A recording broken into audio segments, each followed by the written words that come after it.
The afternoon sun poured over Audubon Park, painting the ancient oak trees in shades of gold and emerald. A gentle breeze rustled through the leaves, carrying the scent of freshly cut grass and blooming magnolias. In a secluded corner of the sprawling New Orleans park, a small gathering was in full swing, though it was far from the raucous affairs usually associated with its most famous attendee. Elvis Presley, dressed casually in dark slacks, a crisp white shirt, and a pair of his signature aviator sunglasses, leaned back against a picnic blanket spread under a grand weeping willow. A straw hat pulled low mostly obscured his famous pompadour. Beside him, a few trusted members of his entourage, a couple of bodyguards who blended in remarkably well his longtime friend Joe, and a personal assistant named Penny, enjoyed a quiet spread of fried chicken, potato salad, and sweet tea. "This," Elvis murmured, taking a long sip of his tea, "is what it's all about. Just peace." Joe nodded, chewing thoughtfully on a piece of chicken. "You earned it, E. After that Vegas run, you deserved a proper break." Elvis had indeed just finished a grueling yet triumphant residency in Las Vegas. The roar of the crowds, the flashing lights, the constant demands, it was exhilarating but exhausting. Coming to New Orleans, a city he adored for its music, food, and laid-back charm, had been a deliberate choice for a few days of much-needed quiet. He'd even gone so far as to rent this specific section of the park, ensuring a bubble of privacy for himself and his small group. The city council had been surprisingly accommodating, understanding the need for discretion when a legend wanted a moment to himself. Closed his eyes for a moment, listening to the distant chirping of birds and the faint sounds of the city beyond the park's boundaries. It was a rare, precious calm. Penny was humming a soft tune, flipping through a magazine. Joe was recounting a funny story from their touring days. Everything was just as it should be. Then a sudden burst of laughter, louder than anything they'd heard all afternoon, cut through the tranquility.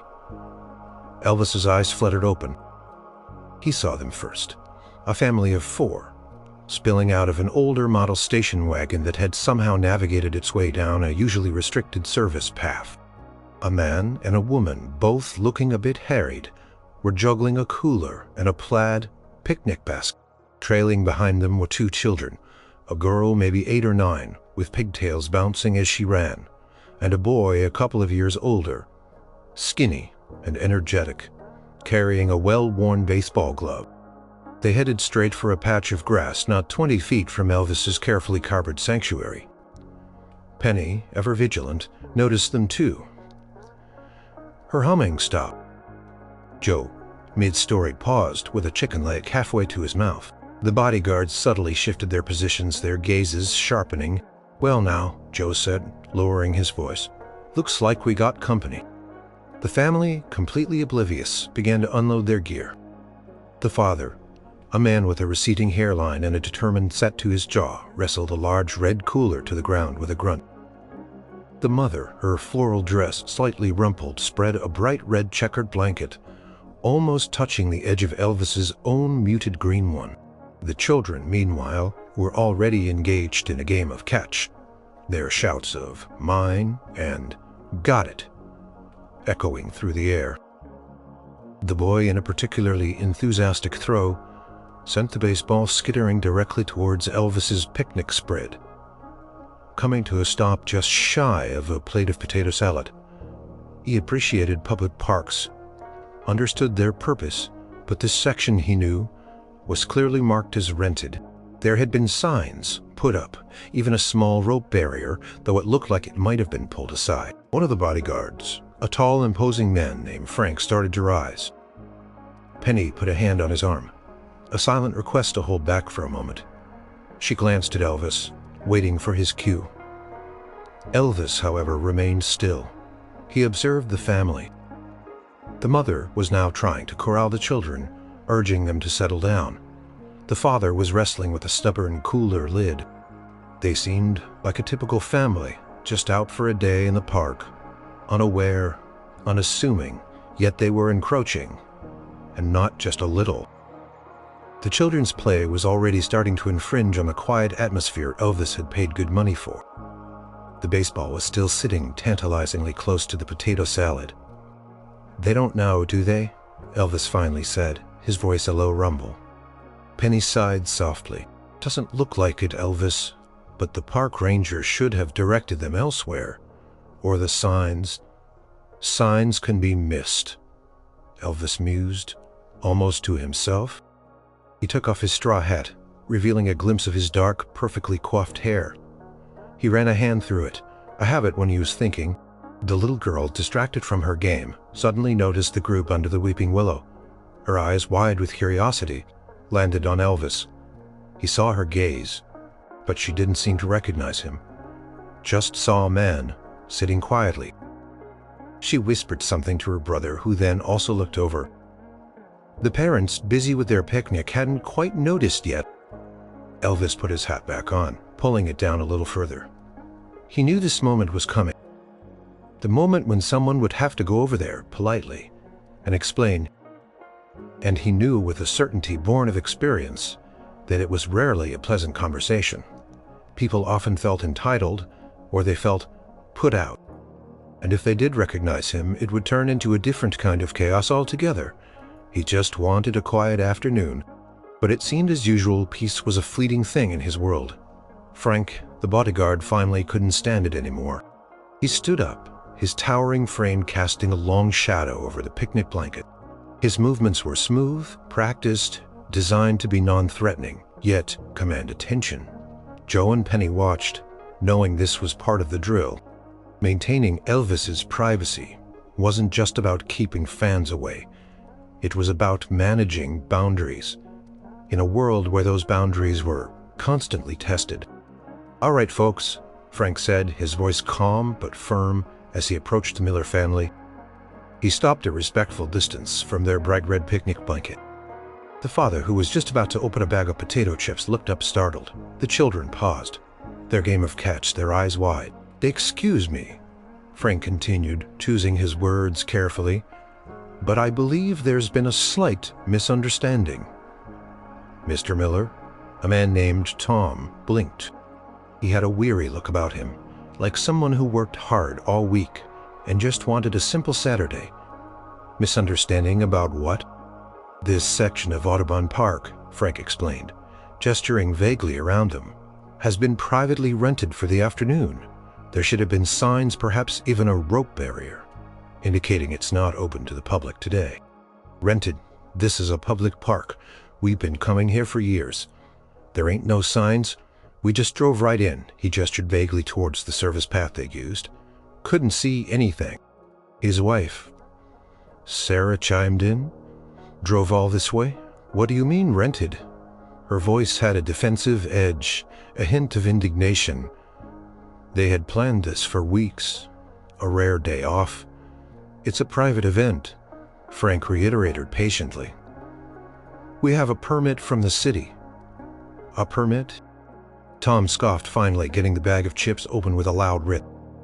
"For a public park, that sounds like a load of hooey to me. Are you telling us we gotta pack up and leave? We just got here." The two children, 8-year-old Lily and 10-year-old Billy, had stopped their game entirely. They were now standing close to their parents, listening intently, their faces falling with disappointment. Lily's lower lip began to tremble slightly. Billy kicked at a loose stone on the ground, his baseball glove drooping.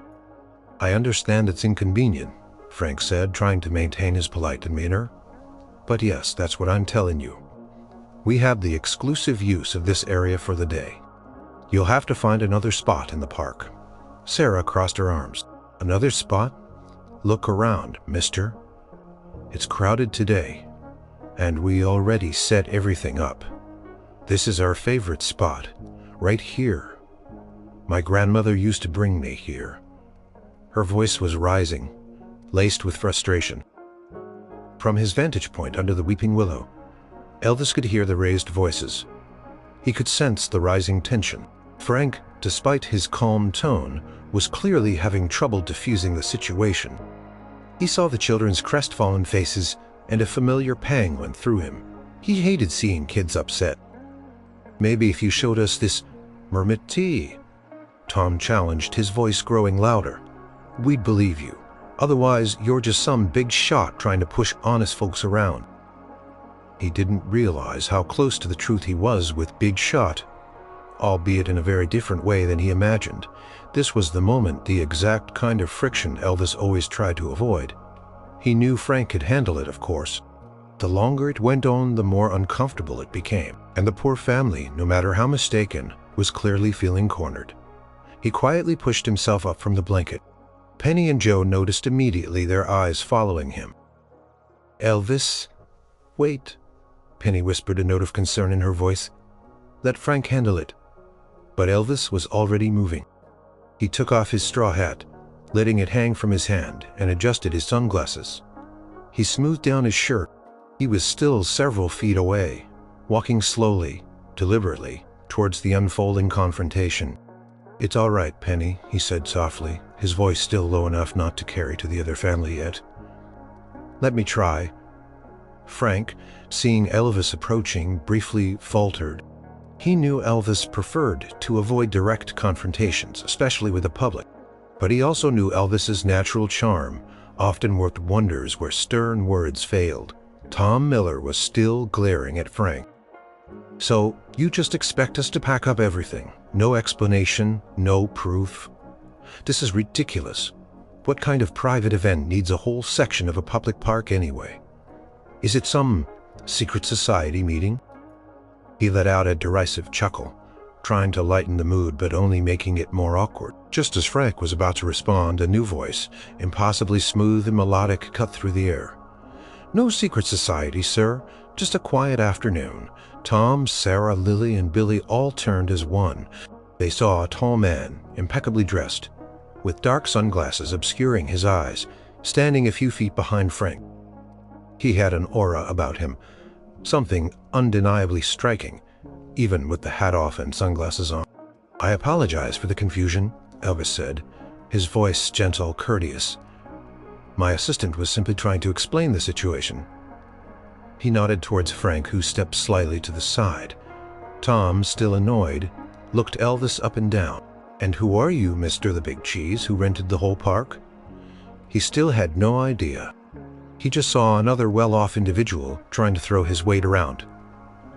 Elvis offered a small, somber, "Yes, my name is Elvis." It was a soft introduction, almost casual.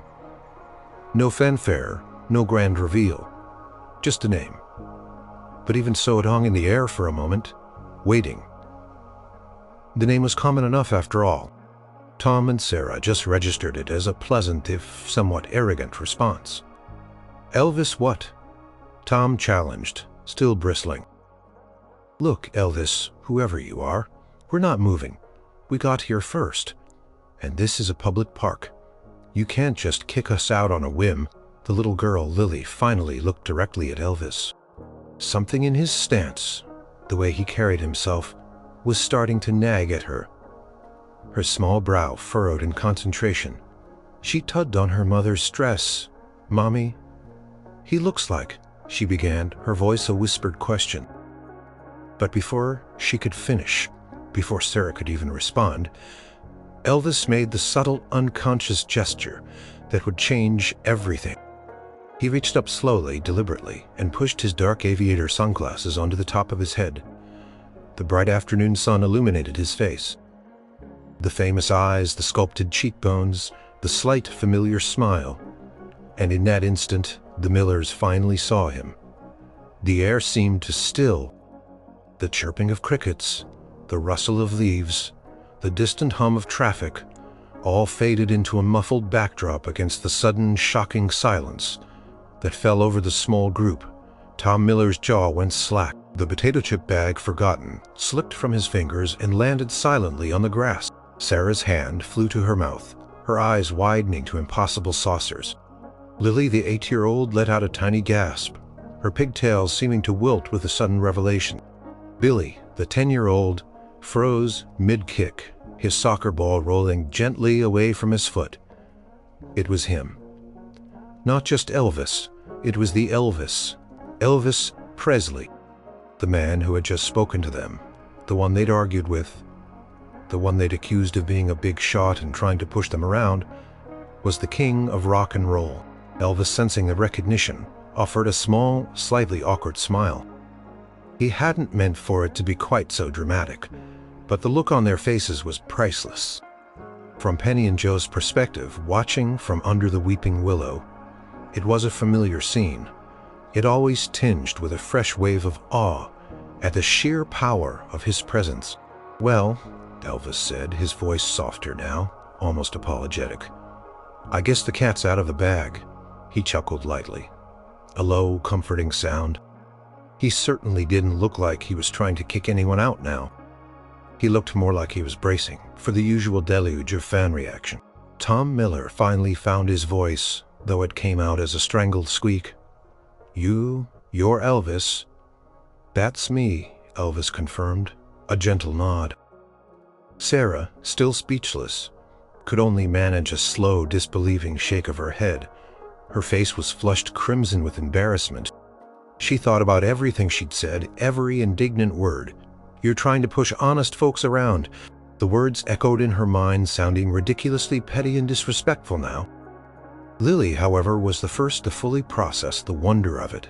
Her initial shock gave way to pure, unadulterated awe. Her eyes, fixed on his famous face, sparkled with an almost otherworldly delight. "You're the singing man. My grandma listens to you all the time." She finally managed, her voice a reedy whisper. Elvis's smile broadened, genuinely pleased by the child's innocent reaction. "That's right, little darling. I do a bit of singing." Billy, ever the pragmatist, couldn't quite wrap his head around it. "But what are you doing in Audubon Park with a picnic?" It seemed so normal, so un-rock and roll star. "Just trying to enjoy a quiet afternoon," son Elvis explained patiently. He gestured back to his own picnic area. "We rented this section for the day, hoping for a little peace." He paused, then looked back at Tom and Sarah, his expression sympathetic. "I really am sorry for the confusion. It seems the park staff didn't do a thorough job with the signage, or maybe the rope got moved." Tom, regaining a fraction of his composure, felt a fresh wave of mortification wash over him. No, Mr. Presley," he stammered, his voice suddenly deferential. "It was us. We didn't see anything. We just thought it was an empty spot. We're so sorry. We'll pack up right away. We had no idea." He started bending down, fumbling for the edges of their picnic blanket. Sarah, equally flustered, began scooping up the dropped chips and stuffing them back into the bag. "Yes, forgive us, Mr. Presley. We wouldn't dream of imposing. We'll be out of your hair in a jiffy." The children, Lily and Billy, however, looked utterly devastated. The brief thrill of meeting Elvis was quickly overshadowed by the looming prospect of having to leave their shoulders slumped. Lily's eyes welled up with tears. She was trying desperately to blink away. Billy kicked at the stone again, a little harder this time. Elvis watched them. He saw the genuine remorse on the parents' faces, the clear disappointment on the children's. And a truly pure gold thought began to form in his mind. He wasn't like some celebrities who revel in their power to command. He was a small town boy at heart, still remembering what it was like to be an ordinary person, to just want a simple day out. He raised a hand, stopping Tom and Sarah's frantic packing efforts. "Hold on now," he said, his voice gentle but firm. "There's no need for that." They looked up, confused. "I understand you came here for a peaceful afternoon just like me," Elvis continued, his eyes twinkling. He looked at Lily, whose lower lip was trembling again. He looked at Billy, who was trying to look tough but clearly felt crushed. "Look," Elvis said, taking a step closer, his voice dropping to a conspiratorial whisper as if sharing a secret. "It's a big park, plenty of room for everyone. My permit gives me exclusive use." "Sure, but that doesn't mean we can't improvise, does it?" Tom and Sarah exchanged a bewildered glance. What was he saying? Elvis looked around, then back at their picnic setup. "You know," he said thoughtfully, "that oak tree you picked, it's a real beauty. Got some of the best shade in the whole park." He paused, Then his famous smile broadened into a full, captivating grin. "Tell you what, how about you folks stay right where you are?" Their eyes widened again, but this time it was with pure astonishment and a glimmer of hope. "Can't be serious," Tom breathed, hardly daring to believe it. "Oh, I'm serious. All right," Elvis said. And he chuckled again, a warm, inviting sound that made the children look up with newfound hope. "In fact," he continued, taking another step, closing the distance between them, "I think we've got enough fried chicken for an army, and it seems we've had a minor incident with a baseball and some potato salad." He winked at Billy. "Tell you what, why don't we see about fixing that? And maybe," he added, looking at Lily with a twinkle in his eye, "your grandma isn't the only one who enjoys a good song in the park." The offer hung in the air. Incredible, unexpected, and utterly, undeniably, pure gold. The Miller family stood rooted to the spot, processing Elvis Presley's astounding offer. Their faces cycled through disbelief, confusion, and finally a fragile, burgeoning hope. Tom and Sarah, the parents, were still reeling from the shock of the reveal and the mortifying realization of an invitation, not a dismissal. "You really mean it, Mr. Presley," above a whisper. "We can stay?" Elvis nodded, his smile gentle and reassuring. "Absolutely, ma'am. Please call me Elvis, and yes, you're more than welcome. It's a beautiful day, and it'd be a shame for anyone to miss out on enjoying it." He gestured expansively towards the wide, sun-dappled lawn around them. "Plenty of room here, wouldn't you say?" Billy, usually reserved, suddenly found his voice a squeaky rush of words. "You mean we don't have to leave? We can still have our picnic." "That's right, son," Elvis confirmed, looking directly at Billy with a kind gaze. "In fact, why don't you bring that baseball over here? We can make it." Lily, meanwhile, had finally overcome her shyness. She stepped forward, her eyes still wide with wonder. "Are you really Elvis Presley?" "The King," Elvis chuckled. "Some folks call me that, darling, but right now I'm just Elvis, enjoying a day in the park." He knelt down slightly, bringing himself closer to her eye level. "What's your name?" "Lily," she whispered, a shy smile starting to bloom on her face. "And this is my brother, Billy." "It's a pleasure to meet you both, Lily and Billy," Elvis said warmly, extending a hand to each, shaking them gently. "And your parents?" Tom, still red-faced, stumbled forward. "Tom, Mr. Presley, and my wife Sarah. We are just so incredibly sorry. We had no idea. We were so rude. We should have paid more attention to the signs, or questioned how we got in." Sarah nodded vigorously, her apologies tumbling out. "Yes, we truly are mortified. We would never have dreamt of bothering you, let alone arguing with your people." She shot a quick, apologetic glance at Frank, who merely offered a slight nod, still standing nearby, but now with a relaxed posture. Elvis waved away their apologies with a graceful hand. "Please don't give it another thought. It was an honest mistake." And frankly, he added, a twinkle in his eye, "I get a little tired of folks knowing who I am all the time. It was almost refreshing being just some guy trying to claim his spot." He laughed, a genuine hearty sound that instantly put them more at ease. "Besides," Elvis continued, straightening up, "it reminded me that out here in the sunshine, we're all just people trying to enjoy a beautiful day. Fame and permits, they're just details." He looked towards Penny and Joe, who were now walking closer, a quiet relief on their faces. They knew Elvis preferred this side of things, connecting with people, not being a distant icon. "Come on," Elvis said, motioning towards his own picnic spread. "Why don't you folks join us? We have way too much food anyway, and it's always better to share. Or if you prefer, we can just share the space. No pressure." Tom and Sarah exchanged another look, this one filled with a mixture of disbelief and gratitude. Joining Elvis Presley for a picnic, it was beyond anything they could have imagined.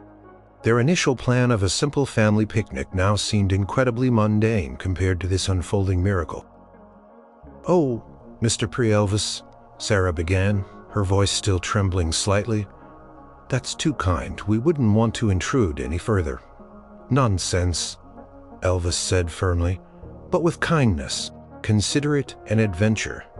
How often do you get to crash a private party with the king?" He winked again, a playful, self-deprecating gesture that melted away their remaining reservations. Lily, emboldened, piped up, "Can we really, Mommy? Can we really have a picnic with Elvis?" Sarah looked at Tom, who finally, a wide, amazed smile spreading across his face, nodded. I think we'd be honored, Elvis, truly. Thank you." And so the unexpected happened. What began as a potential conflict, a misunderstanding rooted in fame and privacy, transformed into an unprecedented invitation. Elvis Presley, instead of flexing his power and privilege, had extended a hand of genuine warmth and shared humanity. The pure gold response wasn't just letting them stay. It was inviting them into his world, making them feel welcome, and dissolving the barriers between a global superstar and an ordinary family. The afternoon, which had started with tension, was now poised to become something truly magical. With Elvis's generous invitation, the atmosphere shifted instantly from tense to almost dreamlike. Tom and Sarah, still a little stunned, began the awkward process of moving their picnic essentials closer to Elvis's setup, uncertain how much to really impose. Elvis, noticing their hesitation, stepped forward with an easy grace. No, keep your blankets separate if you like," he said, gesturing to the space between their two spots. "Or push them together, whatever feels comfortable. We're all here to relax." He picked up Lily's fallen pigtail ribbon, which had somehow come undone during the earlier drama, and handed it to her with a smile. "Looks like you had a bit of an adventure there, little one," Lily giggled, taking the ribbon. "It came out when Billy threw the ball too hard," she accused playfully. Billy immediately defended himself. "Did not. You just weren't looking." Elvis chuckled, wading into the sibling banter with ease. Now, a little friendly competition is good. But let's agree to keep the baseball away from the food, all right? Especially my mama's potato salad." He winked at them, making them feel like co-conspirators in a grand secret. Penny, Elvis's assistant, approached with a tray of fresh lemonade. "Would anyone care for some refreshments?" she offered kindly. She'd understood Elvis's intention immediately. This wasn't just a publicity stunt. It was Elvis being Elvis, kind, spontaneous, and genuinely caring about people, especially kids. Tom and Sarah, still flustered but grateful, accepted the lemonade. "Thank you, ma'am," Tom said. "This is just incredible." "Well, it's just a picnic," Elvis said simply, though his eyes held a deeper meaning for him. It probably was, for then it was an event that would redefine their understanding of fame and kindness. He then turned to his own group. "Joe, Penny, Frank, come on over. Let's make some room for our new friends." Joe, a seasoned veteran of Elvis's spontaneous acts of generosity, was already making space, pulling their cooler closer, and offering a plate of fried chicken. Frank, the bodyguard, moved to a position where he could still observe but remain unobtrusive, a silent protector of this unexpected, heartwarming scene. "Please make yourselves comfortable," Elvis encouraged. "There's plenty of everything." He gestured to their spread. Sarah, still feeling a touch of the earlier embarrassment, hesitated. "Oh, we brought our own Elvis. We don't want to intrude on your meal." She gestured to their humble picnic basket. "Nonsense," Elvis insisted, picking up a golden brown piece of chicken. "Variety is the spice of life, isn't it? We can swap. You try my mama's recipe and I'll try yours. How about that?" He held out a piece of chicken. Lily, encouraged by her new friend, reached for it without a second thought. "Thank you, Elvis," she chirped. Billy, seeing his sister's confidence, grabbed a piece too. "Thanks." Tom and Sarah, seeing their children so at ease, finally relaxed a little. They took a few pieces of chicken, marveling at the simple shared gesture. Elvis then settled back down on his blanket, cross-legged, inviting them to do the same. He began chatting with the kids, asking them about school, about their favorite games, about what they wanted to be when they grew up. He listened intently, not like a superstar tolerating a fan, but like an interested uncle. "So, Billy," Elvis said, catching the boy's eye, "you like baseball, huh? You got a favorite team?" Billy, initially shy, brightened immediately. "The Cardinals, eh? Good choice." Elvis nodded approvingly. "I've always had a soft spot for baseball. Used to play a bit myself when I was younger, before the music took over." He paused, a faraway look in his eyes. "Sometimes I miss just being able to go out and toss a ball around without, well, you know." He gestured vaguely to his fame. Billy's eyes widened, a playful glint in his eye. "Wasn't half bad either. Maybe one day, if you're lucky, I can show you a trick or two." Lily, not to be outdone, piped up, "I like to draw. And I like your songs. My grandma says you're the best singer in the whole world." Elvis smiled warmly at her. "That's very sweet of your grandma to say. What kind of things do you like to draw, Lily?" "Flowers and houses, and sometimes my cat, Mittens," she said enthusiastically. "Sounds beautiful," Elvis praised genuinely. "Maybe you could draw me something sometime." The ease with which he conversed, the way he made them feel not like intruders, but like valued guests, was the true, pure gold. It wasn't just about letting them stay. It was about embracing the unexpected, about turning a potential annoyance into a moment of genuine human connection. He wasn't Elvis Presley, the king. In that moment, he was just a kind man, sharing his lunch and his time with a family who by sheer chance had stumbled into his private world. And in doing so, he was giving them a memory they would cherish for the rest of their lives. The afternoon unfolded in a way no one could have predicted. The initial awkwardness of the Miller family gradually melted away under Elvis's unpretentious charm and genuine warmth. The sun continued to shine, the breeze remained gentle, and the sounds of laughter and conversation now mingled, creating a harmonious blend that was far more delightful.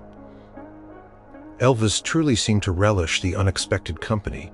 He wasn't performing, he was simply present, engaged, and genuinely enjoying the novelty of a regular family picnic. He swapped stories with Tom about their respective childhoods, finding common ground in small-town memories and the simple joys of growing up. Tom, initially star-struck and hesitant, found himself relaxing, realizing that Elvis was not just an icon but a down-to-earth man. "You know," Tom admitted, chewing on a biscuit Elvis had offered, "I always thought you rock and roll stars just ate fancy French food all the time. This fried chicken is mighty good." Elvis let out a hearty laugh. "Fancy French food is fine for a night out, Tom, but give me good old Southern cooking any day. This is how I grew up eating. Nothing beats a home-cooked meal, even if it's packed in a cooler." Sarah and Penny found themselves chatting about recipes, about juggling family life, and about the surprising challenges of keeping a household running smoothly, whether it was a modest home or a mansion. Sarah, who had started the day feeling overwhelmed, now felt a lightness she hadn't experienced in years. She watched Elvis with her children, amazed at his patience and how naturally he connected with them. Lily, no longer shy, had become Elvis's shadow. She showed him a sketch. She'd brought a drawing of a rainbow-colored bird. Elvis leaned in, admiring it with genuine interest. "Lily, this is fantastic. The colors are so vibrant." "Derlin?" He then asked her about her favorite subjects in school, her dreams, and even got her to explain the plot of her favorite cartoon. He listened attentively, his famous eyes crinkling at the corners when she giggled. Billy, meanwhile, was having the time of his life discussing baseball with Elvis. "Do you think the Cardinals will make it to the World Series this year?" he asked earnestly. "Well, they got some good players, that's for sure, but they gotta stay focused. Keep their eye on the ball and never give up. Just like anything in life, son." He then shared a quick anecdote about a time he almost played professional baseball before his music career took off, a story that left Billy wide-eyed with fascination. "But I reckon singing worked out all right for me in the end," Elvis added with a grin. At one point, a playful squirrel darted across their blankets, snatching a dropped crumb. Lily squealed with delight. And Elvis chuckled, pointing out how nimble the little creature was. It was just a normal, beautiful, sunny afternoon picnic. There were no paparazzi, no screaming fans, no demands for autographs or photos. At least not yet from the Millers themselves. It was simply a shared moment, a slice of life that transcended the extraordinary circumstances of Elvis's fame. His bodyguards, Frank and the other, remained at a respectful distance, ensuring no one else stumbled upon this unique gathering. Penny and Joe were part of the easy conversation too, sharing stories and laughs, making the Millers feel even more included. Sarah quietly observed the scene, a warmth spreading through her chest. She saw her husband, who usually carried the weight of the world on his shoulders, laughing freely. She saw her children, who often bickered, now united in their awe and delight. And she saw Elvis, not the larger-than-life legend, but a kind, generous soul who, despite his immense fame, had chosen humility and human connection over exclusivity. "You know," Elvis said to Tom at one point, leaning back against his hands, looking up at the clear blue sky, "these are the moments you remember. Not the big concerts, not the awards, but these quiet, a thoughtful expression on his face." "You're right about that, Elvis. This is a day we'll never forget. Never in a million years would I have thought we'd be sitting here having a picnic with you." He shook his head, a look of profound gratitude in his eyes. "And I wouldn't have thought I'd find myself with such good company in my rented park space," Elvis countered with a smile. Paused, then looked at Lily, who was now carefully arranging a small bouquet of wildflowers she'd picked. "Lily, you got a beautiful touch with those flowers. You remind me of my mama. She always knew how to make something beautiful out of nothing." The genuine compliment made Lily beam, her cheeks flushing with pleasure. The afternoon continued slowly, drifting towards evening. The shadows lengthened, painting the park in deeper hues. The sound of children's laughter and adult conversation, punctuated by the occasional happy sigh, filled the air. It was more than just a shared meal. It was a shared experience, a testament to the power of kindness and the unexpected connections that can form when one person, even a king, chooses grace over ego. As the sun began its slow descent, painting the sky in soft oranges and purples, the picnic continued, deeper conversations unfolding under the darkening canopy of the oak trees. The initial celebrity awe had faded, replaced by genuine rapport. Elvis, in particular, seemed to thrive in this unscripted environment, far from the pressures of his public persona. He learned that Tom worked as a machinist, long hours for modest pay, and that Sarah was a part-time librarian, balancing work with raising the kids. He listened intently as Tom spoke about his dreams of one day opening his own small repair shop, and Sarah confided her quiet passion for local history. "It's hard, you know," Tom admitted, swirling the last of his sweet tea in his cup. "Saving up for something like that, with 2 kids and all the bills, sometimes feels like it's never going to happen." Elvis nodded slowly, his expression serious. "I understand, Tom. Believe it or not, I know what it's like to chase a dream when you don't have a dime to your name. There were plenty of nights in Memphis where I wondered if I'd ever get out of my delivery truck." He paused, a flicker of memory in his eyes. "You gotta keep that dream alive. It's the fuel that keeps you going." He then shared a story about his early days, about playing small gigs for next to nothing, about the countless rejections and the sheer grit it took to keep pushing forward. He didn't glamorize it. He spoke of the hunger, the doubt, the sacrifices. Tom listened, mesmerized, seeing not a legend but a fellow human being who understood struggle. "What kept you going, Elvis?" Sarah asked softly. He looked out across the park, his gaze thoughtful. "My music, of course, but more than that, it was the belief that maybe, just maybe, I had something to offer, and the belief of my mama, who always told me to follow my heart. And then once I started to get somewhere, it was the fans. They gave me a purpose." Lily, overhearing the conversation, piped up, "My grandpa plays the guitar. He tried to teach me once, but my fingers are too little." Elvis turned his attention back to the children, a warm smile returning to his face. "Well, little fingers can learn. My first guitar was cheap, and my fingers certainly weren't nimble when I started. It takes practice, darling. But it's a beautiful thing, making music." He then looked at Billy, whose earlier fascination with baseball had now given way to a quieter curiosity. "Billy, you strike me as a thoughtful young man. You got any dreams brewing?" Billy hesitated, then mumbled, I like building things like with my Legos. I want to be an engineer." Elvis's eyes lit up. "An engineer? That's wonderful. Building things. Creating. That's what moves the world forward. Keep at it, son. Never let anyone tell you your dreams are too big or too small." He spoke with genuine conviction, the kind that resonated from someone who had achieved the impossible.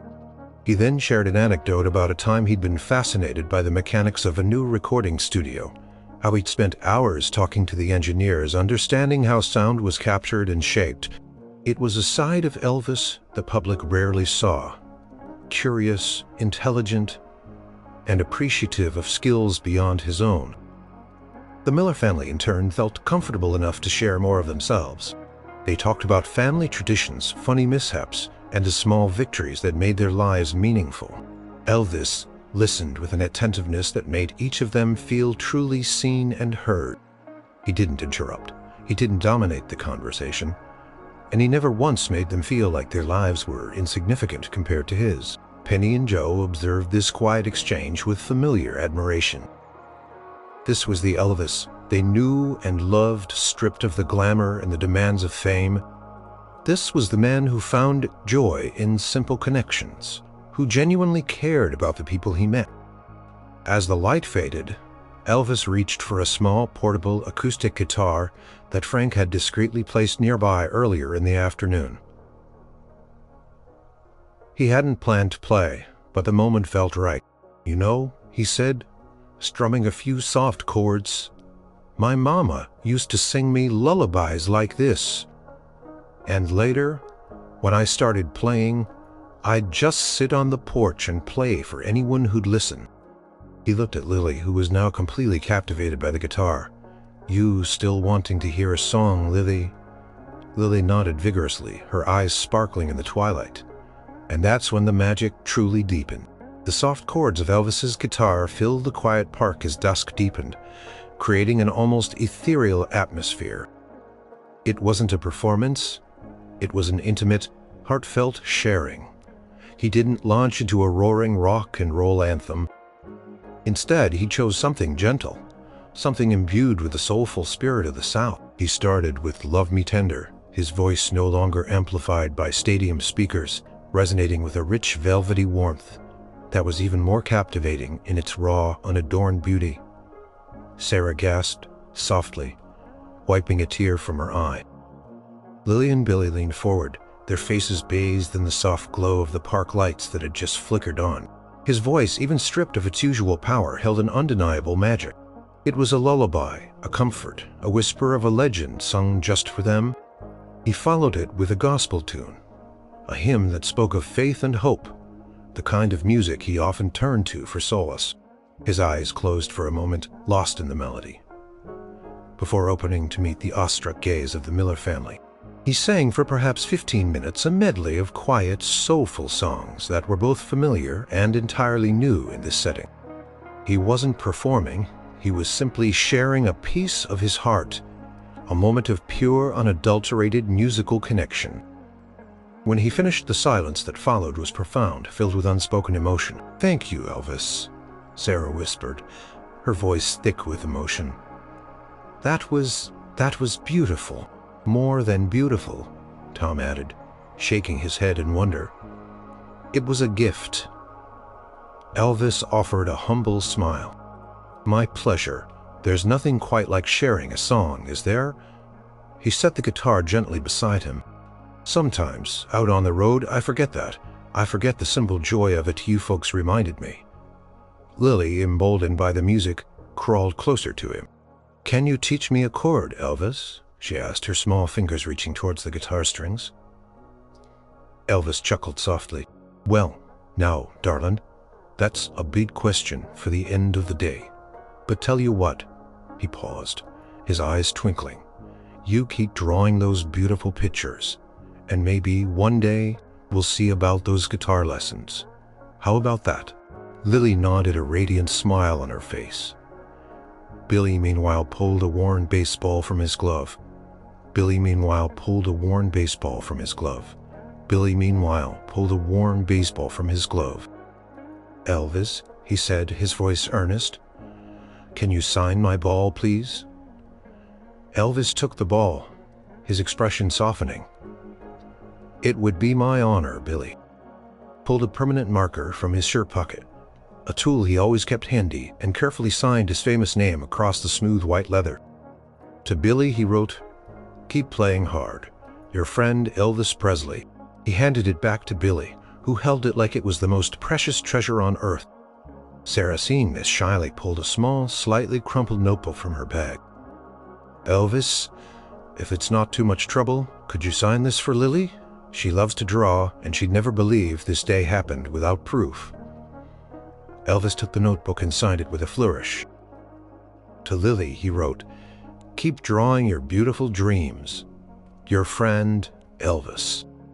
He added a tiny whimsical drawing of a musical note beside his name. As the last vestiges of daylight faded and the park began to clear out, a comfortable quiet settled over their shared space. It was time for goodbyes. Well, Tom said, slowly gathering their things. A profound gratitude etched on his face. I guess we should be heading home. It's getting late. Yes, Sarah agreed, her eyes still sparkling from the magical afternoon. We can't thank you enough, Elvis, for everything. For your kindness, your generosity, for making our day unforgettable. Elvis stood up, his tall frame silhouetted against the deepening twilight. Pleasure was all mine, truly, it was a real treat. Meeting you all, sometimes it's these unexpected encounters that mean the most. He extended a hand to Tom, who shook it firmly. Tom, don't you forget about that repair shop. You got the drive, I can tell. Don't let that dream fade. He then embraced Sarah lightly, a gentle, comforting hug. Sarah, you're a wonderful mother. Keep that family strong. He knelt one last time to hug Lily and Billy, ruffling Billy's hair and giving Lily a soft squeeze. You two are wonderful kids. Remember this day, all right? And remember, no matter what, be kind. That's the most important thing. As the Millers slowly walked away, their steps lighter than when they'd arrived, Elvis watched them go, a thoughtful, content smile on his face. He hadn't asked them to leave. He had invited them in. And in doing so, he had given them, and himself, a day that truly was pure gold. The Miller family walked away from their shared picnic, their steps light, their hearts full, and their minds still buzzing with the surreal reality of the afternoon. Tom carried the cooler and the picnic basket, but they felt lighter than they had when they arrived. Sarah held Lily's hand, the notebook with Elvis's signature clutched tightly in Lily's other hand. Billy, walking a little ahead, carefully balanced the signed baseball in his glove. Can you believe it? Sarah whispered to Tom as they neared their car. We had a picnic with Elvis Presley. The Elvis Presley. Tom shook his head. A wide, almost goofy smile plastered across his face. I'm still waiting to wake up, I thought for sure. He was going to send Frank over to kick us out for good, and then he just invited us to stay. And he sang. Lily chimed in, her voice full of wonder. He sang just for us. My grandma is never going to believe me, Billy chimed in. And he signed my baseball. He told me to keep playing hard. He held up the ball, inspecting the neat, famous signature. As they loaded into their old station wagon, the magic of the encounter settled over them. A warm blanket against the chill of the evening, car ride home was filled with excited chatter, each family member recounting their favorite moments, dissecting every word Elvis had spoken, every gesture he'd made. He was so nice, Sarah marveled. So humble. Not at all what you'd expect from someone so famous. He remembered what it was like to be ordinary, Tom said thoughtfully. He understood about chasing a dream, about working hard. That meant a lot. They talked long into the night, retelling the story to their astonished relatives over the phone, the awe in their voices palpable. The signed baseball and notebook became cherished, family heirlooms, proof of an impossible day. For the Miller family, that afternoon in Audubon Park became a pivotal memory. It wasn't just about meeting a celebrity, it was about experiencing profound kindness. It taught them that even the most famous people could possess the most genuine hearts. Lily, inspired by Elvis's encouragement, continued to draw her artwork, growing more confident and expressive. She even started taking basic guitar lessons a few years later, remembering Elvis's soft chords and his promise that little fingers can learn. Billy, fueled by the signed baseball and Elvis's words, redoubled his efforts in baseball and in his studies. He pursued his dream of engineering, often recalling Elvis's anecdote about the recording studio, finding inspiration in the idea of combining creativity with technical skill. Tom, buoyed by the unexpected validation from Elvis about his dream, slowly but surely started saving more diligently, taking extra shifts, and eventually, years later, opened his small repair shop. He often thought of Elvis's words. The encounter reminded her of the simple joys, the importance of family, and the power of unexpected grace. She became even more appreciative of life's small miracles. Back in the park as the Miller family drove away, Elvis watched their taillights disappear down the service road. Penny approached him, a soft smile on her face. "Well, Elvis," she said, "that certainly wasn't the quiet afternoon we planned." Elvis turned a peaceful smile on his face. "No, Penny, it wasn't. But you know what it was, exactly what I needed," he sighed contentedly. Sometimes, the best things in life are the ones you don't plan for. Seeing those kids, seeing Tom and Sarah, they reminded me of home. They reminded me of what's real. Joe, who had been packing up the last of the picnic, nodded in agreement. "You got a heart of gold, E. Most folks would have just sent them packing." "What's the point of all this?" Elvis gestured vaguely to his fame, his life. "If you can't use it to make someone's day a little brighter, especially when they're good people who just made an honest mistake." Paused, looking back towards the spot where the Miller family had picnicked. "Besides," he added, a twinkle in his eye, "that Lily, she's got some talent, and Billy's got a mean arm. We might just have discovered some future stars right here in Audubon Park." The park was now truly empty. The only sounds, the rustle of leaves and the distant urban hum. Elvis stood there for a moment longer, soaking in the quiet satisfaction. His pure gold response hadn't just been a kind gesture. It had been a reflection of his deepest character, a man who, despite his legendary status, remained grounded, compassionate, and forever connected to the everyday humanity that so often got lost in the glare of the spotlight. It was a day that would quietly, profoundly impact not just the Miller family, but also Elvis himself, a precious reminder of what truly mattered. Years passed, stretching into decades. The world continued to spin. Elvis Presley's legend grew even larger, echoing through stadiums and airwaves long after his passing. But for the Miller family, the memory of that specific afternoon in Audubon Park remained a vibrant, living story passed down through generations. The signed baseball, carefully preserved in a display case, sat proudly on Billy's mantelpiece. Years later, he became a successful civil engineer, designing bridges and buildings, always remembering Elvis's words about building things and keeping dreams alive. He'd often tell his own children the incredible tale of the day. Elvis Presley signed his baseball and told him to keep playing hard. Sometimes during tough projects, he'd glance at the ball and remember the warmth in Elvis's eyes, the genuine encouragement, and find renewed focus. Lily, with the signed notebook tucked safely away in her most treasured keepsakes, pursued her passion for art. She became a beloved art teacher, her classroom filled with color and creativity. She often told her students the story of the king who encouraged her to draw, emphasizing how kindness could be as powerful as any talent. She even learned to play a little guitar, just as Elvis had hinted, and sometimes during quiet moments she'd strum a few gentle chords, feeling a quiet connection to the man who had sparked her musical curiosity. Tom and Sarah, now grandparents, would often sit on their porch swing reminiscing about that day. Tom's repair shop thrived, a testament to his hard work and the quiet inspiration he'd drawn from Elvis's words about perseverance. Sarah, still working part-time at the library, loved sharing the story, always emphasizing Elvis's humility and the profound impact of his simple act of kindness. "He could have sent us away," she'd say, her voice still filled with wonder, "but he chose to share. That's the mark of a true gentleman, a true king." The story became a family legend, not just for its celebrity aspect, but for the moral it imparted.